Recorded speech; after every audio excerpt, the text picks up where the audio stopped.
It's the Flow Friday night sports show, repeated 8 a.m. till 10 a.m. on Saturday morning. And of course, if you miss anything, we've got podcasts of the entire show plus individual segments.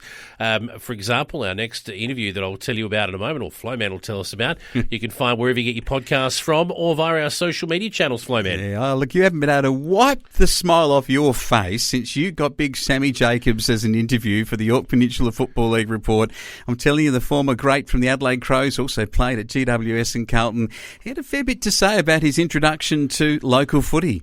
I always said I'd finish where I started, and it's enjoyable to get back. And not only that, my wife plays netball there, and I've got both our parents. My parents are in Ardrossan, and Izzy's parents aren't too far, so it's a really good club atmosphere. I got a lot of good friends back there, so to be able to go home and play is something I'm really, really enjoying, and it's just another little thing that was a big factor in me coming home was being able to go back to Ardrossan and finish off my playing career. Well, you're doing it as the coach too, which is important. How are you going juggling the job at the Crows with whatever the expectations are for coaching? I imagine you've got a pretty good team around you there at Ardrossan. Yeah, I do. I got one of my really good mates, Tom Van Schaik, is my bench coach, and he obviously does a lot of heavy lifting along with our B-grade coach, Nick Bryn. So they hold up, they pick up the pieces when I'm unable to get there and whatnot as well. So, hopefully I'm able to go back and teach them and help educate them more as well. Country footy clubs are the heartbeats of the town, so everyone's getting really behind us. And I think we're set for a really exciting year. Well, you bang on, mate. I'll tell you what, Kadina, they were like the villains at the pantomime in round one. They didn't read the script. Obviously, we wanted the fairy tale return for Sam Jacobs, and it kind of was, except they won by a point. Yeah, it was obviously not ideal getting a loss, but to be honest, mate, I'm not going back there for wins and losses. It's about giving back to my community and getting back and playing some footy for my hometown. So obviously, winning would be nice, but at the end of the day, it's bigger than just a win-loss result. My mail is there was a big crowd back for it as well. They turned out. You were best on, apparently, so I'm reading here anyway. Who's doing those votes? Has this been picked by the coach or what? That's a funny call. I've copped a bit of feedback from mates about that, but no, I make sure I don't have anything to do with the picking of the best players. So yeah, I don't know about best on, mate, but it would have been nice to have just played a little bit better to get the win, but that's the main thing. We've commented before that if they ever ran a footy competition where you got to play once a fortnight, there'd be plenty of blokes playing into their 40s and 50s. But you've had the week off after round one, and now you're back into it this week. You got the old rival, the CMS Crows, coming to town. This should be big. Well, yeah, it will be. Obviously, first home game for the year, which will be exciting. My mum's my mum's family and all that's from Millerton, so I guess that's all her family is the CMS Crows. So quite ironic that we're playing them at home in my first game at home, but we're still missing 4 or 5 key players, which hopefully we can get them back sooner rather than later. But we'll give it a good shake, and as footy goes, you never know what can happen. Exactly. Who should we be looking out for this year at Ardrossan? Who are the youngsters coming through that Sam Jacobs will take under his wing and try and move them on to the next level? Yeah, we got a good few guys. You got Nick Damon, Tyson Harrison, Aiden Erfurth. These guys have played a lot of footy together, and we got Jack Ware, who is a local lad, but he's playing reserves down at Eagles now. So we thought we might have had him a little bit more, but fortunately he's playing some footy down in Adelaide, which is exciting for us as a club. And on the back of getting Caleb Poulter drafted, and obviously myself playing a bit of AFL and Angus Roundtree, winning a couple of league BNFs, we're really excited by the juniors that come through, and I'd like to think we do as good a job as any in developing these guys for a town that's obviously. We're not very big in the scheme of things, so I think we compete pretty well from that point of view. Sam Jacobs there with the Adelaide Football Club and the Ardrossan Football Club. Now, if you want to hear that full interview, Flowman, and there's a little bit of a talk about how he's made his way back to the Crows, also a little bit more about the Ardrossan Footy Club, then you can go to wherever you get your podcasts from, or of course our social media channels. It's a really good opportunity to talk about the other games in York Peninsula football and the round 2 action for Anzac Day. It's a great match between Moonta and Central York. I reckon the Central York Cougars Roosters can get over Moonta there.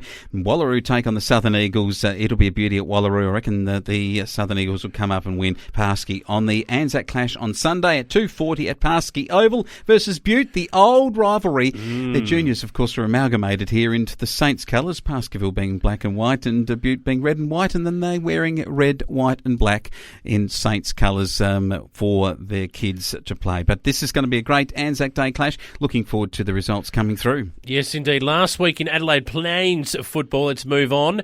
Anglevale 13-10-88 upset Virginia 12-9-81 after I said they were absolutely no chance. And Malala 13-20-98 beat Balaclava 7-3-45 after I said that Balaclava were absolutely short of winning this game.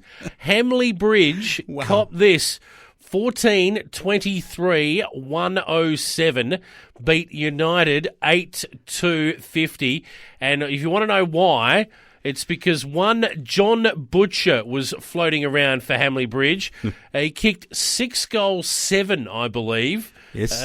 So Still hasn't got his kicking boot on. still hasn't got that sorted yet, but I think it's Hamley Bridge's first win in like 3 years. Great stuff over United, and the Long Plains boys disappointed with that. But then the other match, Two Wells 13-30-91 beat Hummocks Watchmen 9-7-61. Let's look at this weekend's Anzac Day fixture for round 2 matches of Adelaide Plains, and we've got Hamley Bridge play Anglevale. Match of the round. Oh, the two cellar dwellers for the last Crikey. 3 or 4 seasons in Adelaide Plains since Anglevale joined. These Look out. two. Oh, who's going to go to the top of the table? Hamley Bridge. Whoever the ring-ins are gets them over the line there. Two Wells taking on Balaclava at Two Wells Oval, and it will be the Chooks that will win. I reckon too, yeah. Virginia take on Hummocks Watchmen at Virginia, and I think we'll go with Hummocks Watchmen for an away win. Virginia aren't quite as Struggling. impressive. And Malala play United. Now, this is the Anzac Day clash, 3:30 on Sunday. This is the traditional rivalry again in the Adelaide Plains, and it'll be fought out, and the Tigers taking on the Magpies. And the Magpie will prevail in that one, you would think. To finish off with Northern Areas now, the great Graham Spud Mackay. I caught up with him. We haven't got time for it now, but if you want to have a listen to what Spud had to say about this particular association and the games within, you can go to our podcast, again, wherever you get your podcasts from, or on our social media channels. Jamestown Peterborough, they got absolutely slaughtered last week by Southern Flinders, 17-12, 114-27-19, but the other games were close. No, they were, because Orroroo over Broughton Mandurah. Replay of the 2020 Grand Final when it was Broughton Mandurah who beat Orroroo on that occasion. This time Orroroo 1-goal winners, 11-9 to 10-9 over Broughton Mandurah. Wasn't the closest result of the weekend, though. The Chooks 12-11-83 prevailed over BMW 11-14-80. Wow, what about that? Fantastic games of football in Northern Areas. It's going to be a good comp. Maybe just Jamestown Peterborough really off of the legend. Now let's have a look at this week's games round 2 action for Anzac. It is Crystal Brook taking on Broughton Mandurah, a beauty at the Brook. Southern Flinders take on Bullaroo Melrose Wilmington at Gladstone, and Orroroo take on Jamestown Peterborough in a rivals match at Orroroo. And that's where we will leave it for the time being. We've still got plenty to come, Flo Man. What's up next? Coming up here on the Friday Night Sports Show, a look at the first round of matches with Peter Meyer from the NEFL. Out they come to play, and then Beaver Venning on Riverland Football for their first home and away matches. That's up next here on the Flow Friday Night Sports Show.